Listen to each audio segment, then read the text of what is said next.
So, kamusta po mga ka-Streetwise? Ako po si Takeru Miyamoto at welcome po sa aking munting channel. So, mga kababayan, nagsalita na po itong si Executive Secretary Lucas Bersamin dito nga po sa nilabas na fake news ni Digong. Okay. So, ang sabi nga po ni Bersamin, gawain daw po ng kriminal yung ginawa ni Duterte. Well, kasi para sa akin lang, no, hindi kasi sapat yung puro na lang kayo kundina. Dapat po kasi kinakasuhan niyo na po yung matandang kluban na yan kasi nga po namimihasa po at marami rin po siyang naloloko.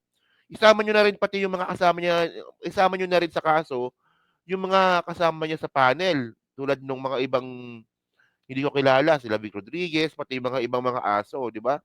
So, para mas maganda, no, ito yung sinabi ni Bersamin, no. Kalalabas lang nito kanina eh. So, sabi dito, okay, Rodrigo Duterte pending fake news on 2025 budget. Yun naman pala, fake news naman pala eh. And actually, no, yung sagot nga po ni Bersamin dito, tama po yung pag-debunk natin kahapon. Okay. Sa hindi pa po nakakapanood no, nung pag-debunk ko po kahapon dyan sa fake news nga po ni Duterte, panoorin nyo na lang po yung huling live stream ko kahapon. Kasi na-explain po natin doon na fake po talaga yung sinabi ni Duterte. Okay? So, pero dadaanan din natin ngayon yan, no? So, sabi dito, Malacanang on Monday denounced the allegation made by former President Rodrigo Duterte regarding the alleged discrepancies in the 2025 national budget, saying that the allegations made should be dismissed as criminal. Yun naman pala eh. Oh, ewan ko ba, no? Yun naman pala. O tinawag nyo ng criminal si Duterte, so ano gagawin ninyo? Palalagpasin nyo na naman ito. Di ba? Kasuhan nyo na kasi. Hindi, actually ako, nagsasawa na rin po talaga kung i-debunk yan si Duterte kasi paulit-ulit lang naman yung ginagawa nila. Kasi ito yung point ko eh. Gagawa ng fake news. Pag na-debunk, mag-move on na lang. And then gagawa na naman ng bagong fake news.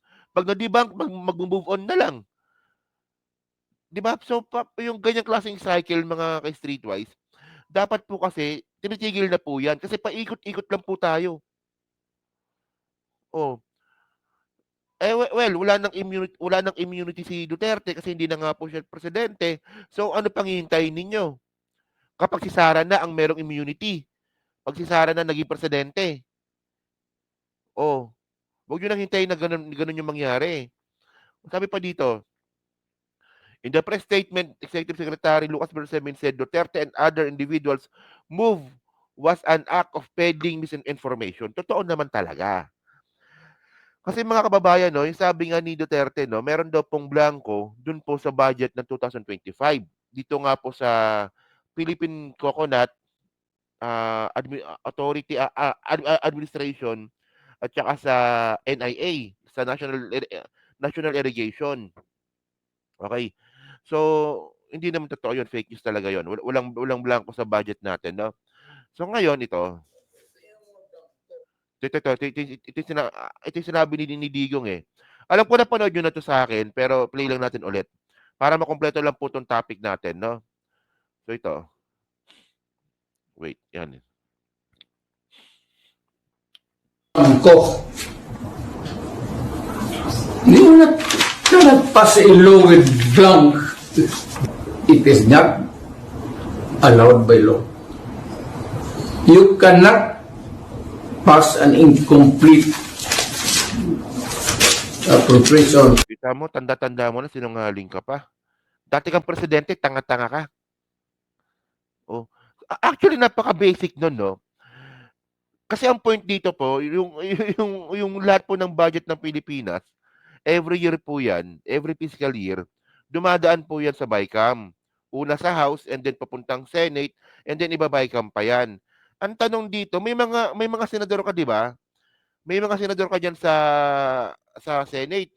Sila Bongo, sila Bato, sila Robin na mga tanga-tanga. So, ito nakalusot ito sa mga senador mo, 'di ba?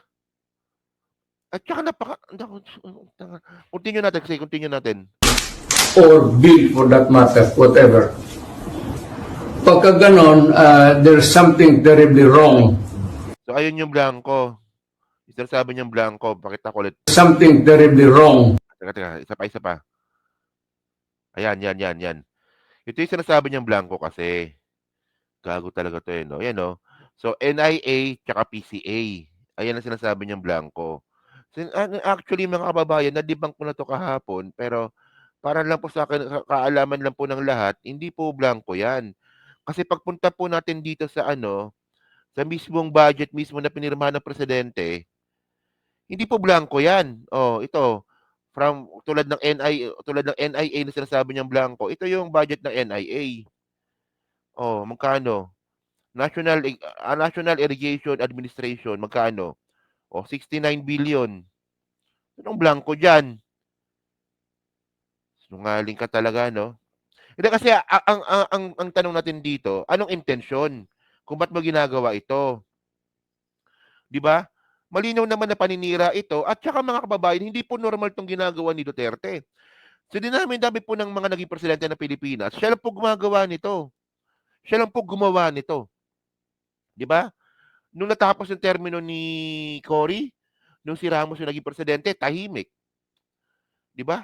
Gano'n din po si Ramos, nung naging presidente si Erap, tahimik. Walang ganyang klaseng mga drama, 'di ba? O parang si Gloria, 'di ba? Nung si Gloria nung natapos yung term, 'di ba? Tahimik. Ikaw lang po talaga abnormal, Digong. Abnormal ka talaga. Hindi ko talaga makuha kung bakit ang dami pa ring tao naniniwala sa'yo sa katulad mong isang abnormal. Oh, so ngayon ito yung sinabi ni Lucas Bersamin. O hindi, tuloy muna natin. So ito yung sinasabi niyang blanco. So may budget. Administration pala, no? National Irrigation Administration. O tapos, yung isa naman, yung sa Philippine Coconut Authority, ito naman. Hindi rin blanco, magkano yan? O, 1.2 billion. O, di ba? Sinungaling talaga, no? So ngayon, ito yung sinabi ni Lucas Bersamin, basahin natin, ah. Teka lang. And actually ako naniniwala ako na pag sinabi po ni Bersamin, may basbas ng presidente yan. Naniniwala po akong ganon. Okay? Oh, wait. Ito. Ito pala, yan, okay. So, basahin natin, ha. Sabi dito, yan. Statement from the Office of the Executive Secretary, di ba? Some quarters, including the former president, have maliciously peddled fake news about President Marcos having signed the GAA of 2025 with certain parts of the enactment purposely left blank to enable the administration to simply fill in the amounts like the blank check. Kasi ito yung sinabi ni Duterte, eh. Bakit nyo raw pinirmahan ni Presidente Marcos yung isang GAA ng blanco. So anytime, pwede daw po ito lagyan ng pera. So pwede daw ito lagyan ng 1 trilyon, 2 trilyon, parang gano'n na pinapalabas. Gago ka ba? Hindi nga blanco. 'Di ba?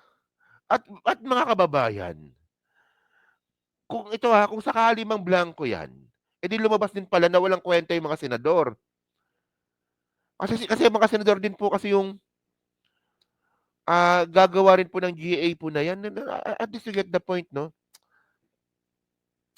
Ewan ko ba, continue natin. Sige, sabi dito, the peddling of such fake news is outrightly malicious and should be condemned as criminal. Yun naman pala, Bersamin, di ba? Sinabi mo na, should be condemned as criminal.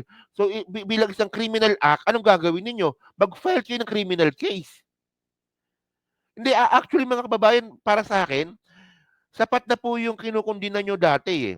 Dapat po talaga ngayon, magbigay na po talaga ng legal actions regarding po dito.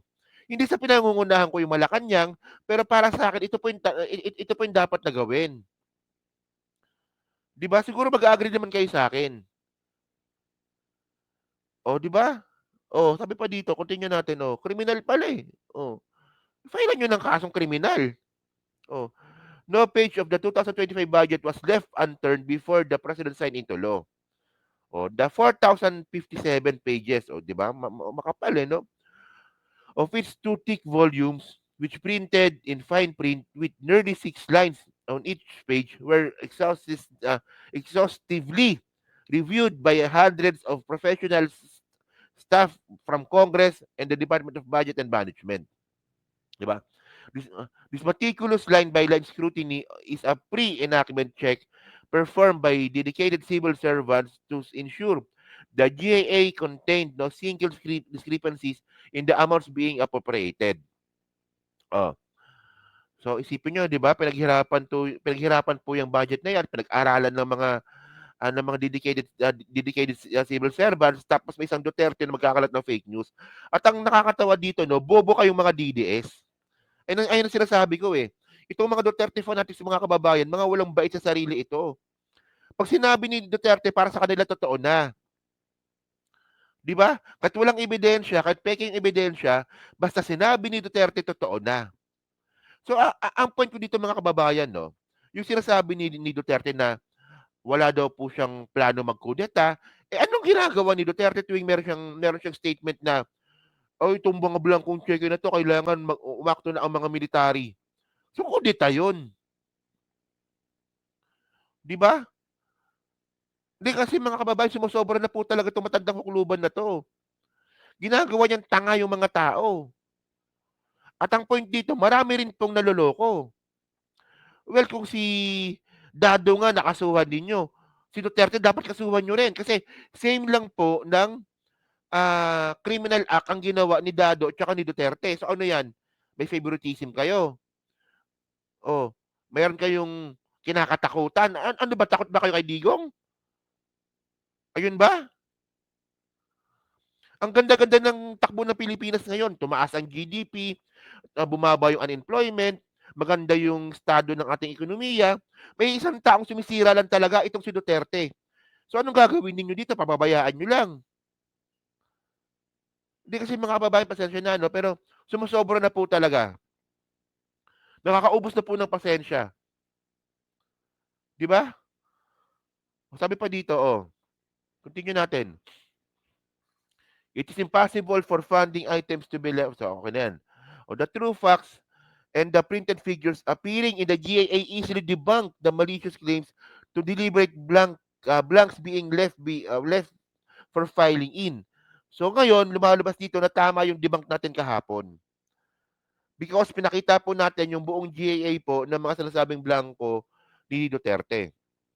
Oh, anyone who conducts the same rigorous examination of the 2025 national budget, which the public can view on the DBM website. So yun nga po yung GAA, pinakita ko rin kanina, will come to the same conclusion that there is no program, activity, or project at all with blank appropriations in the carefully vetted law.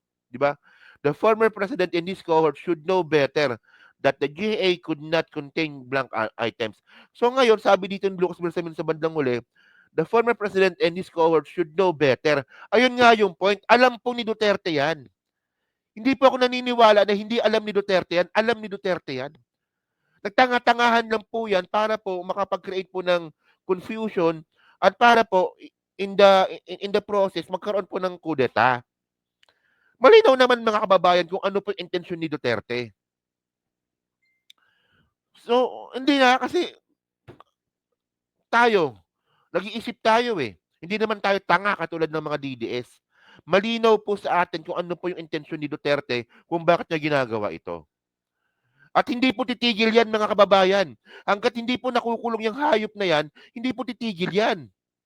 Ano yan? Pakikiusapan na Duterte, tumigil ka muna. Di ba? Maganda yung ekonomiya ng Pilipinas. Pasira ka. Ano, papakiusapan nyo? Makikinig ba yan? Yung mga pagdibang-dibang nyo ng ganito, makikinig ba yan? Hindi. So, dapat dito, legal actions na. So, tayo, nananawagan po tayo, di ba, NBI, di ba, PNP, cybercrime, NBI, di ba? Kuya sa NET, o kaya budget secretary, kasuhan nyo na to. Kasuhan nyo na to. Di ba? Oh.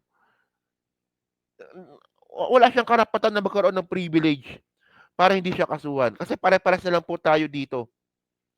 Isang simpleng mamamayan na lang po si Duterte, tulad ng sinasabi ng mga DDS.